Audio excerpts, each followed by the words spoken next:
Hello everyone. Today I'd like to speak about whether or not we should be working for free.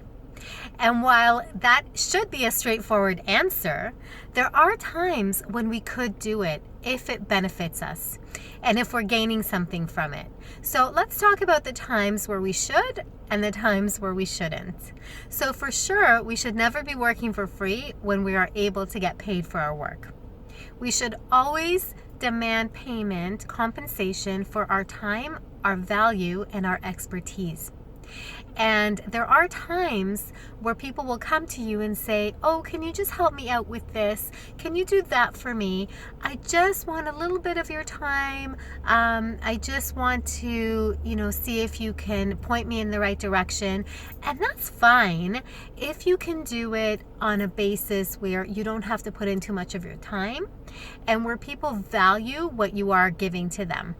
But when it becomes a habit, when you have people who are constantly hitting you up for free services, free merchandise, whatever it is that you're providing, whatever your business is, then you have to really have boundaries and lay down ground rules and say, okay, I value my time.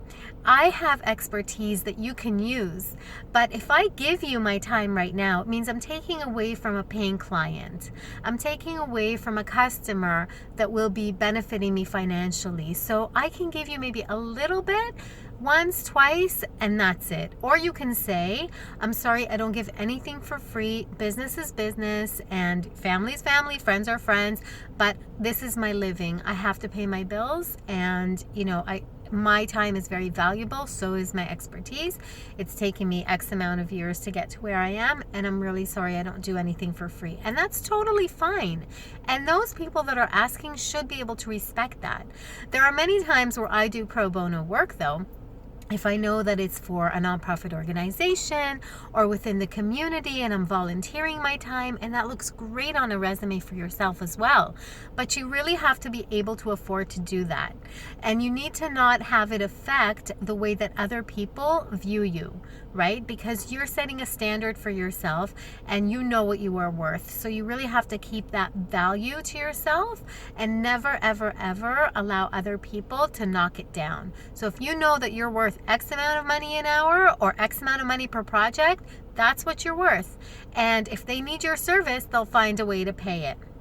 So that's, when it comes to somebody asking for free service. However, there are times when we are asked to contribute, say, to a publication or an online platform, and they say to you, oh, well, we don't really pay our contributors, but you'll get a lot of exposure.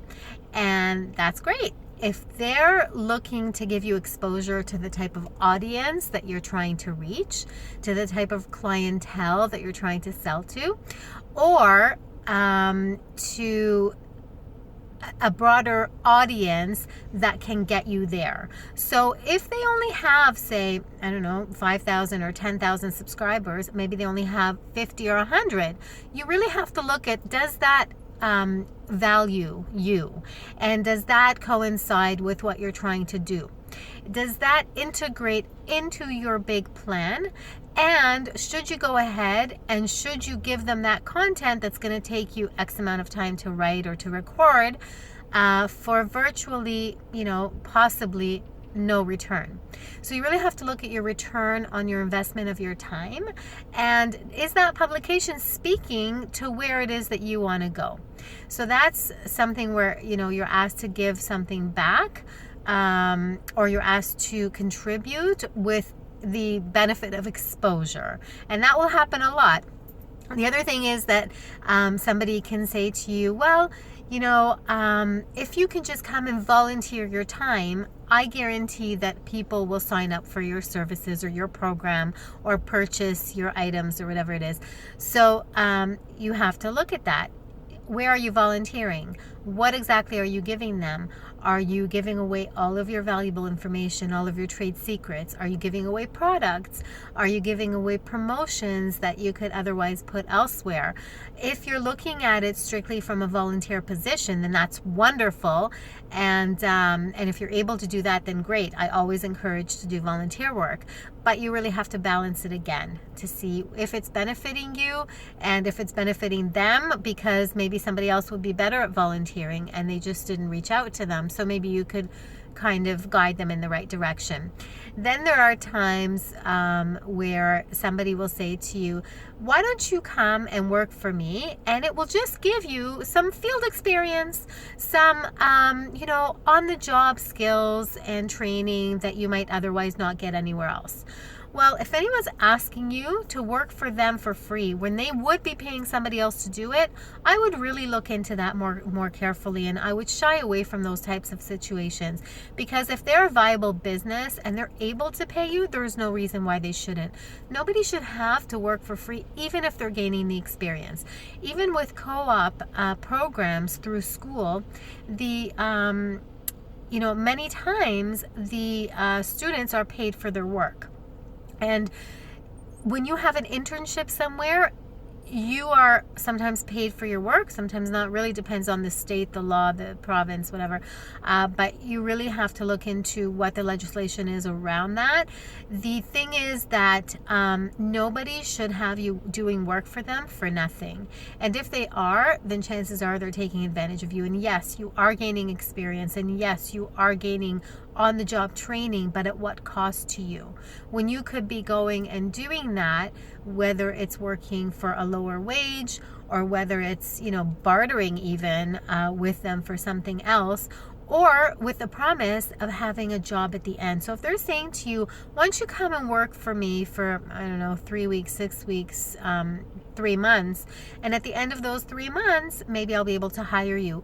Well, maybe you can have that negotiated into an agreement and say, if you're happy with my work, if I've done it to your satisfaction, then do offer me a position at the end of that term, because I'm going to prove to you that I can do what it is you need me to do. So that would be a more realistic scenario. And then you have times when you're asked to interview for a company, and as part of that interview process, they're asking you to do a project, or they're asking you to complete an assignment, or they're asking you to solve a problem. Now, sometimes people will shy away from that and they'll say, why should I do work for you for nothing? It's going to take me 3 hours, 4 hours, 1 day, whatever it may take.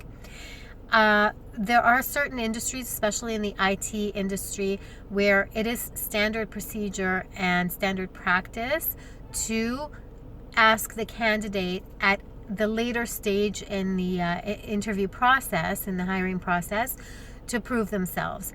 And unfortunately, many people, over flourish their abilities and their technical skills on their resumes. They overinflate them, they exaggerate them, and they're not always honest. So the only way that an employer can gauge that before giving you an offer and then seeing that you really can't do the job is by testing you. So in that scenario, I would definitely go for it. If that's the job you want and that's the only thing that's holding you back, then an investment of a few hours or even a day into proving yourself to them may yield you longer term results. So they're going to give you the offer, they're going to see that you're competent, they're going to see that you're able to do it, and that you're not only dedicated, but that you're putting the effort in and going that extra mile. Because when that other candidate says no and you say yes, who do you think they're going to pick? Obviously, they're going to go with you.